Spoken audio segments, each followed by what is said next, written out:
with particular interest on the challenges of human-aware AI system. He is a professor of computer science at Arizona State University, fellow of AAAI, AIAS, and was an NSF young investigator. Served as the president of AAAI and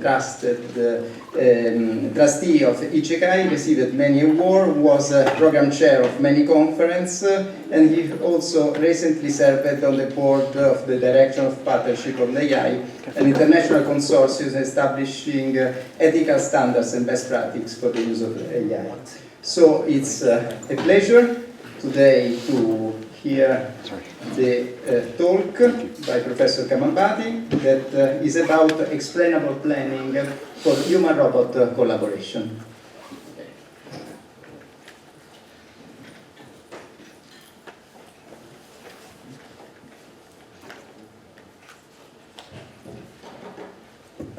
Okay, I might be moving around, so you can hear me if I'm talking like this. Okay, first of all, thank you for choosing me for your postprandial nap. So I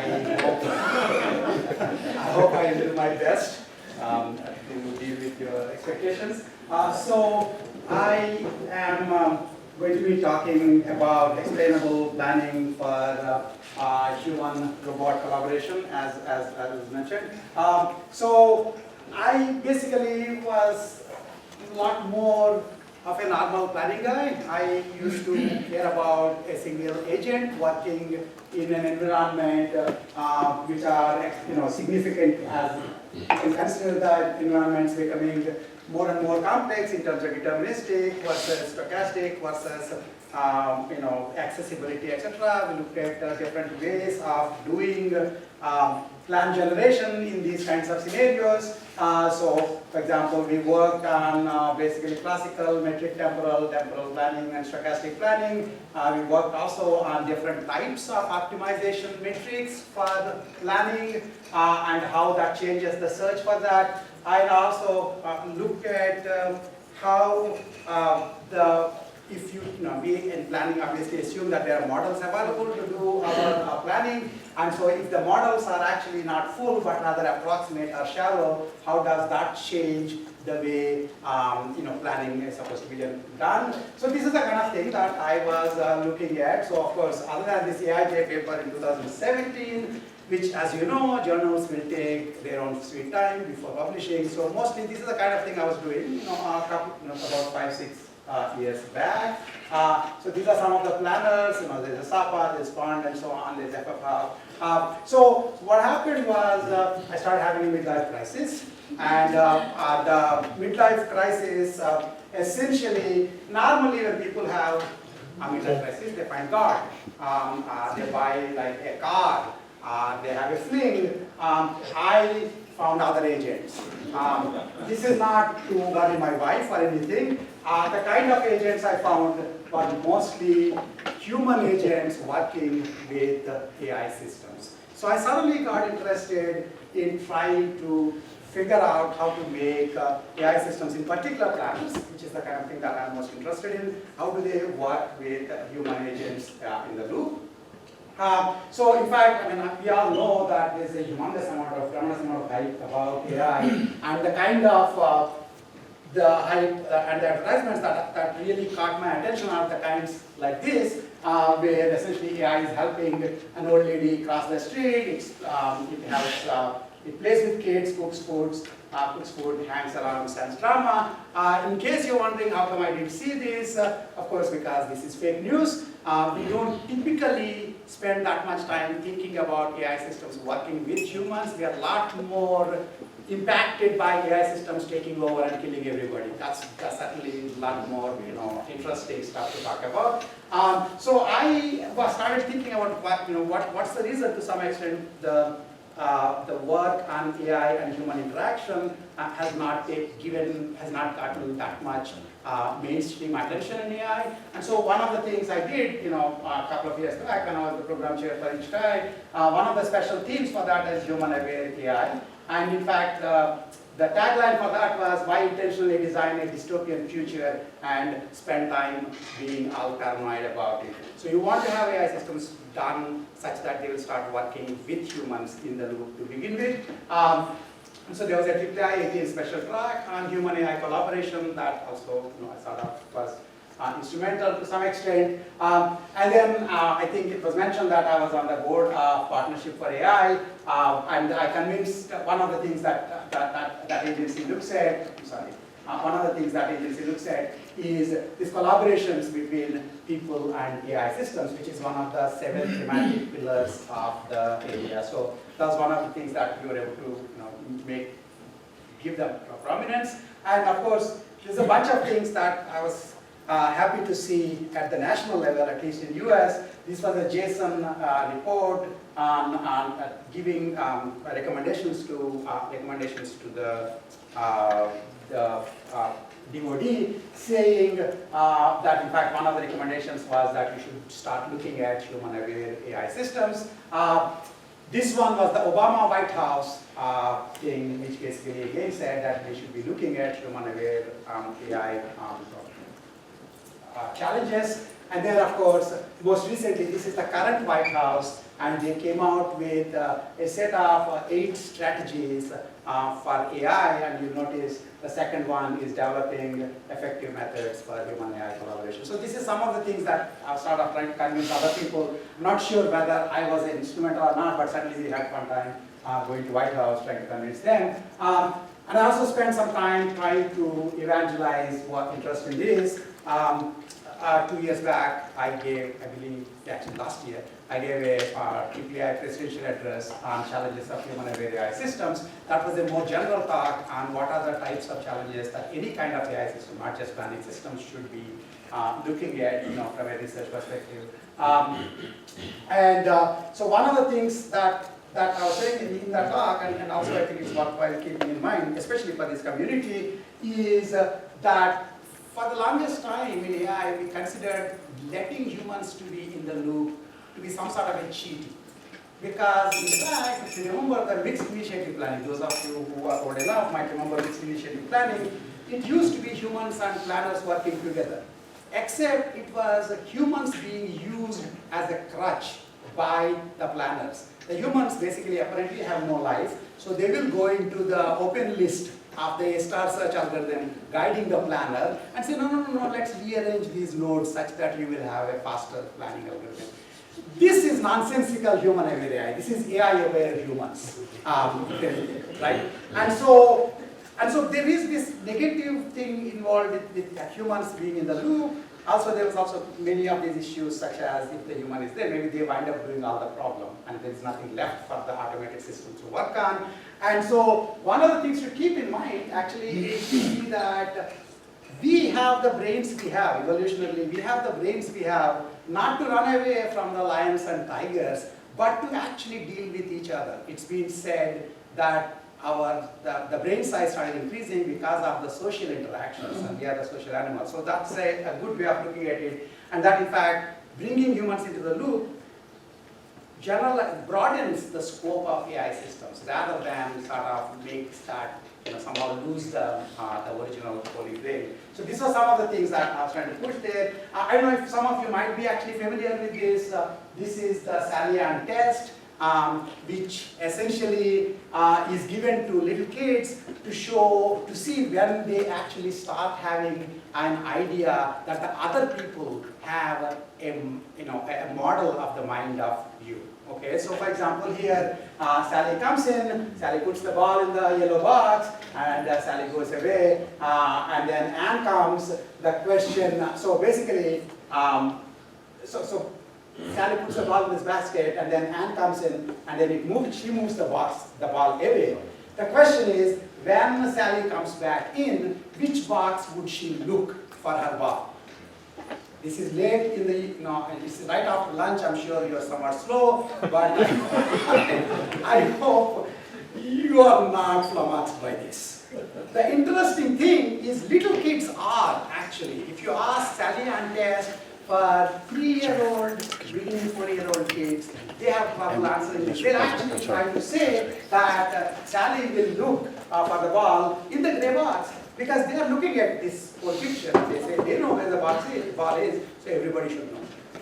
And it's only 4 years onwards people start actually realizing that what they know is different from what others know. That's when they start lying. So in fact, I don't know about you, but when my son started lying, I was ecstatic. I knew he has a brain. And it's right? Right? So, these are things, and this also kind of tells you that we work with each other by modeling each other.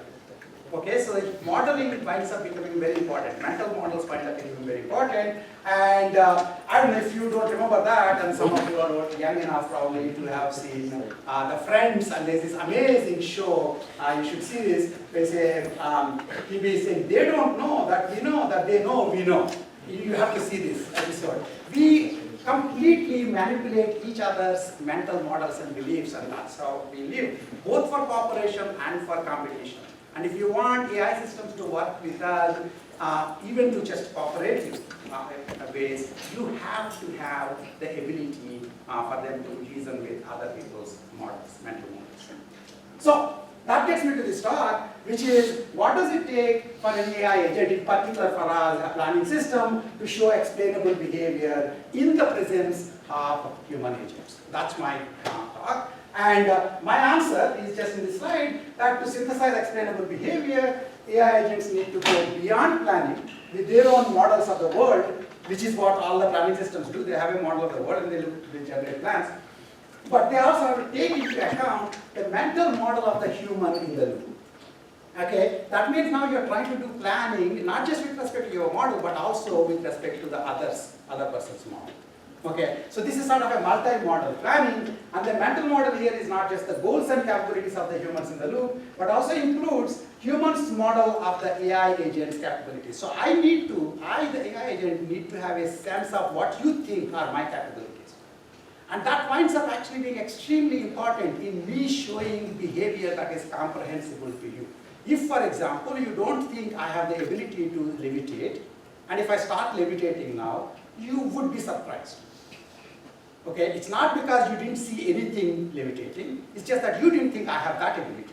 And once I start doing that, I will be surprised. So the question is, if I decide not to, if I don't want to surprise you, if I don't want to shock you, I have to kind of control my levitating powers. Okay, this is important. Hard, I do this, but this is important. Okay, so what does that look at? What does that look like in terms of models? So from in a classical planning, traditional planning model, you have a model. The robot has a model of the world, MR, and it's using that to reach. And this is what this conference is. Most of this conference is about how to generate these plans, in more efficient ways, in more complex scenarios, with more complex kinds of goals, and so on and so forth. Okay. So if you have a human in the loop, then the first question is maybe the robot has a model, the robot, that's the AI agent, has the model of the human's capabilities, which is MHR, which are what are their goals, what are their actions, and so on. Now, it can use this to, for example, assist the human in the middle of their tasks, to avoid getting into their way, to sort of, not bump into them or not disturb them, etc. In fact, earliest works on human-aware planning in this community actually started, like for example, grandpa heads, robots, and so on and so forth, were looking at this kind of a thing. That, I know that grandpa will be hanging around in this room, maybe I won't vacuum that room right now. So that's one particular level, so which is basically the robot has an idea of what the human's action model is. There are a couple of papers that I showed you there, that those are from Hamas and IRAS that we looked at about how to do that part. But then it's a two-way street. We are, one of the things about humans is we are modeling each other. So I'm modeling you, you are modeling me. And they say, there's some extent of regress too. So in this particular case, the robot, the AI system, has to be aware of the possibility that the human models it. So human has a model of its goals, actions, and intentions, right? And then, of course, it needs to take that into account, so there is an approximation of it that is available to it. We will talk about how it comes. In some cases, these models are available upfront. In some cases, you have to learn them. And even if the model is, whether the model is learned or is available, you need to reason with it. which is actually most of my talk, but the learning part is equally important. I'll say something about it. Okay, so if you have this MRH, then it allows the agent to anticipate human expectations in order to either conform to the expectations. So if you think that I should be doing something, then I could avoid surprising you by exactly doing actions that are consistent with your model. In which case, my behavior, I would say, is explicable to you. It would be comprehensible to you. You would not surprised at all, because this is what you expected me to do. But sometimes keep conforming to others' expectations of your behavior can be costly. I mean, you all know this, actually. Conforming to other people's expectations of your behavior can be costly. It's true for humans, it's also true for robots. And that cost can be avoided by essentially doing something different, but be ready to explain to the human in the loop why your behavior is different from what you think human thinks you will be doing. This is where explanations come. Okay, we talk a lot about explanations. I'll also talk about the general notion of XAI, community, etc. with respect to this, but explanations ultimately are reconciling our mental models. You know, what do you think I'm capable of doing? If I'm doing that, then you are not surprised at all. If I have to do something different because it's too costly for me to do what you're expecting me to do, I have to provide you an explanation. And in our scenario, explanation winds up being deltas to the mental models. The changes to the mental model, such that if you apply those changes to your model of me, you the human applies these changes of the model to me, then you too would see that what I'm doing is optimal. Oh, that makes sense. That's what explanation is. Okay. Now, oftentimes, basically, you might assume that the models are the same and the explanation becomes simpler, but the more general scenario is indeed that you are actually reconciling these models. Okay. So the agenda for today's talk really is the following things: conforming to humans' expectations. How do you do that? And that's basically explicable planning. Providing an explanation when conforming is too costly. That's explanation as reconciling humans' model of the robot's capabilities to the robot's actual model. Okay, we'll talk about that. And then I also show that explicability and explanation are not just two completely disconnected things. In fact, you can connect them. You can go halfway, basically you can change the human's model a little bit and then be conforming to that. So that would be the data between explicability and explanation. And finally, this is all me, Rav, saying this is what humans want. Why? Because Rav is human. This is nonsensical, because engineers are barely human. Okay, and it's kind of oxymoronish for us to say that we can decide what works for human AI collaboration just because we thought that looks like a good idea. We need to have actual, careful studies. And there's an entire areas that have talked about systematic studies with human subjects. And so I will talk about our collaborations with some of those people and in our own group about how to do human subject evaluations and how we did human subject evaluations on some of these ideas to actually show that this improves performance. Okay, and so in fact, those of you who want to do anything, human robot, human AI, human aware, anything, and if you don't know what IRB is or whatever IRB is in your country, you're deluding yourself. IRB is Institutional Reviewing Board, and if you want to do any experiments with respect to humans, you need to have your experiments be okayed by your ethics system of your university. It's not like a computer, it's humans, and so you need to be careful. And so in fact, if you don't know what IRB is, I don't really take you seriously about you saying I really care about humans, because you probably didn't evaluate it. Okay?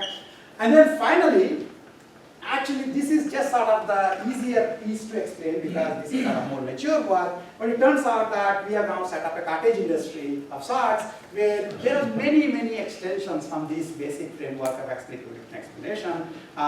There are like 6 talks tomorrow in XAIP from our group, which is quite embarrassing. But it's good because it's a great large workshop. I'm told that PlanRaw and XAIP are the 2 biggest workshops here in the sense of interest.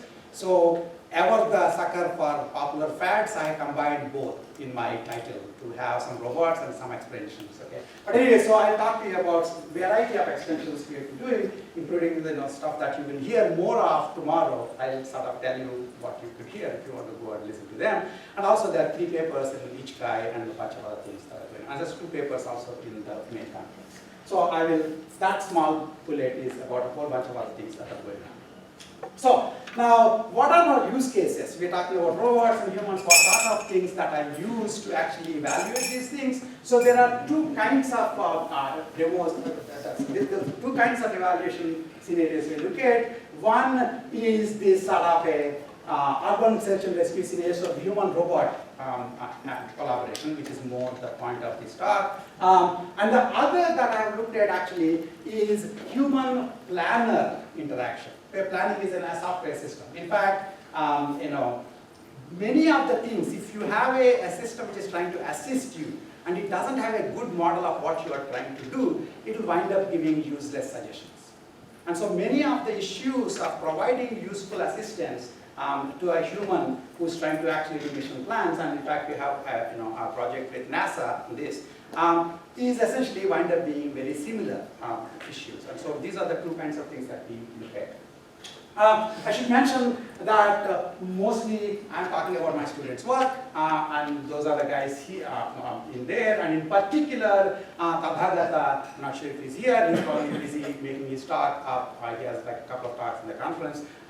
His thesis actually got honorable mention for the Best Dissertation Award, and there's a bunch of this work actually comes from his and his collaboration with Sharat, who's actually in the audience, and then Anaga, who unfortunately is not here, and Shailik. These are 4 of the people whose work I actually wind up mentioning. A lot of mentions will go to Sharat and Tadagata. And one of the advantages of doing this talk in front of at least some of them is that if I fall asleep myself, then they can come and continue the talk. One of the disadvantages is that I should avoid looking at their face because they will think that I'm killing I misunderstood their work and I'm misrepresenting them, and they'll be cringy. So I'll look at this side.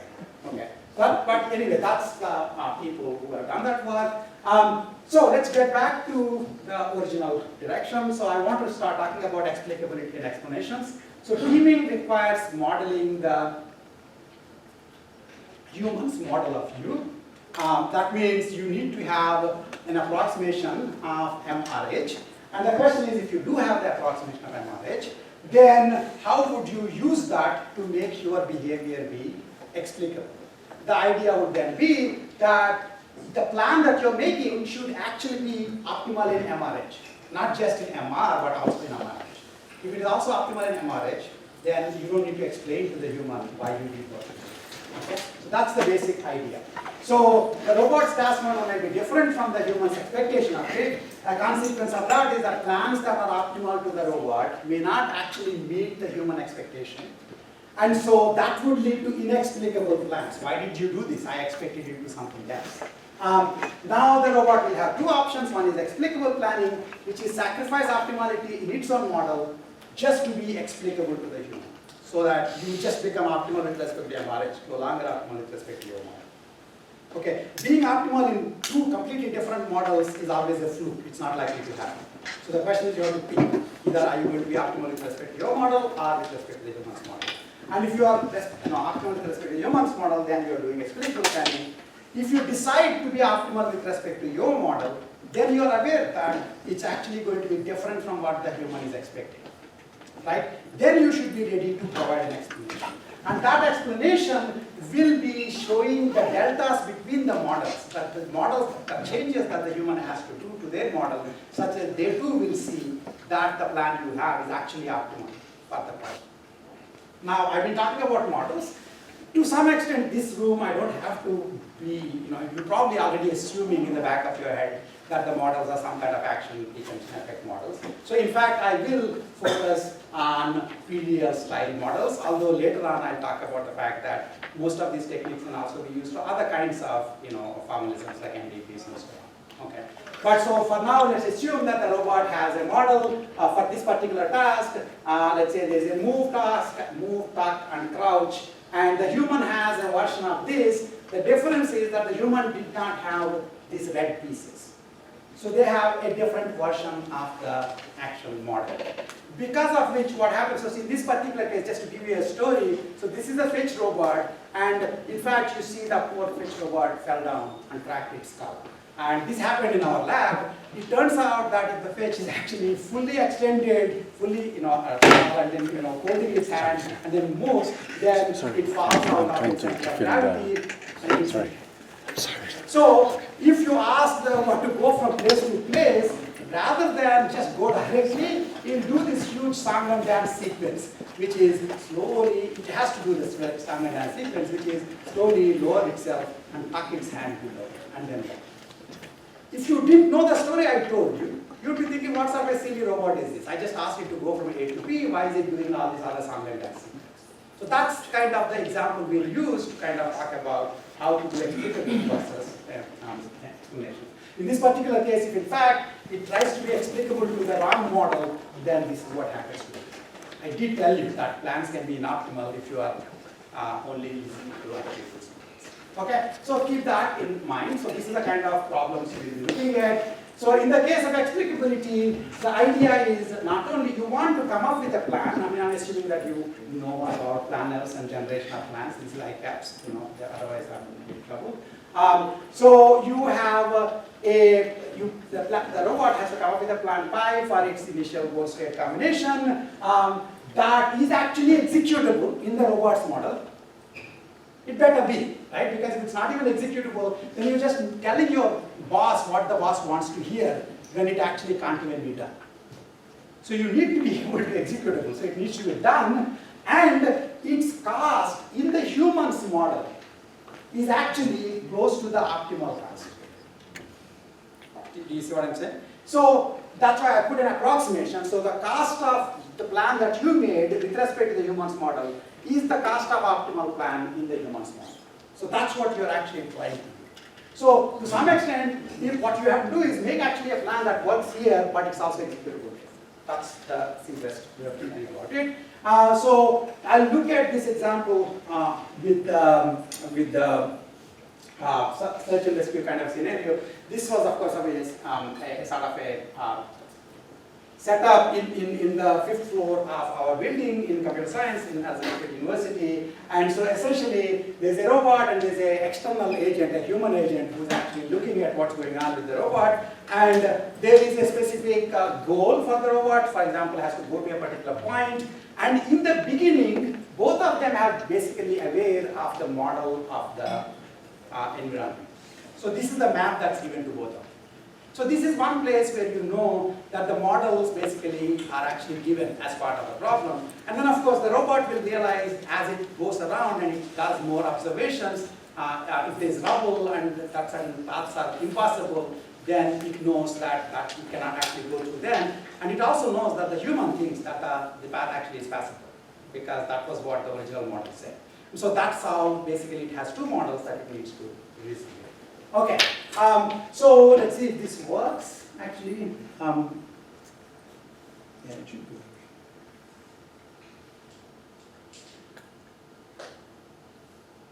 I don't know, somehow the videos don't seem to be working here. Let's see. So unfortunately, the videos are not working here. So what we do, what happens in this particular case is that it actually does find that the path that it's supposed to go through, which would be the shortest path to the goal according to the original model, is impassable. And so it winds up.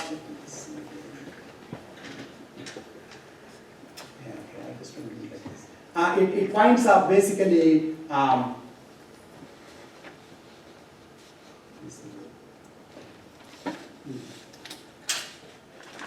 Can you try exiting out of the slideshow and playing it? Okay, Might do work. that. And show. Yes. Yeah, it's kind of. Yeah.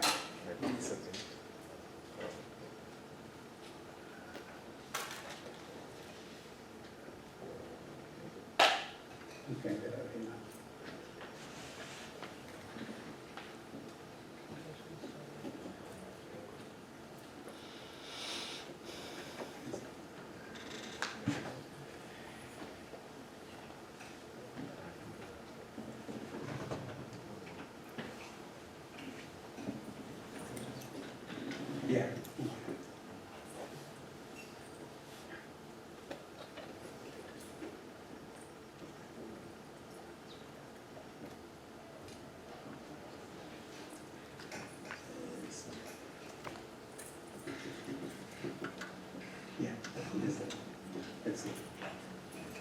Yeah, it's working.